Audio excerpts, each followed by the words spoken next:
Le ministère des Affaires étrangères informe l'opinion nationale qu'au terme du contrat intervenu en date du 11 juin 2020 et qui liait le gouvernement de la République démocratique du Congo au consortium des sociétés du groupe Semlex, j'avais mis en place une commission ad hoc en charge de réaliser les opérations de transfert de l'infrastructure, du savoir-faire et des données techniques au profit de l'État congolais. Cette commission avait aussi comme tâche d'examiner les aspects juridiques, techniques et financiers en vue de la relance de la production des passeports. Au terme de ces travaux, cette commission avait soumis à l'attention des autorités compétentes son rapport assorti des options qui devaient être levées.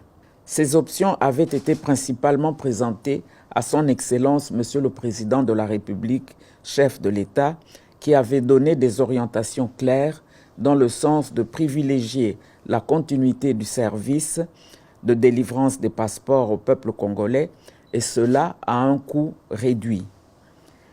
Après l'accomplissement des formalités légales consacrées par la loi numéro 10/010 du 27 avril 2010 relative au marché public et ses mesures d'application, j'ai l'honneur d'informer l'opinion de ce qui suit.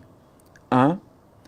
La reprise des activités de production et de délivrance des passeports est fixée à la date du 23 novembre 2020 pour la ville-province de Kinshasa et le lundi 7 décembre 2020 pour les autres provinces.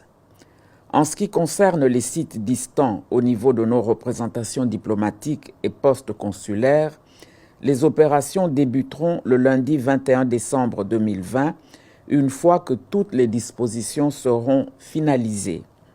2.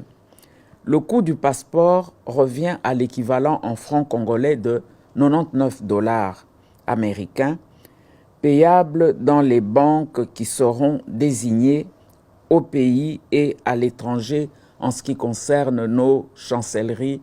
3. Les mesures barrières contre la COVID-19 seront de stricte observance. Le ministère des Affaires étrangères remercie toute la population congolaise pour la patience qu'elle a observée pendant ce moment d'attente et l'invite à dénoncer toute forme d'antivaleur susceptible d'être décelée dans la chaîne de production des passeports congolais, symbole important de notre identité nationale et de notre souveraineté, faite à Kinshasa le 17 novembre 2020. Je vous remercie.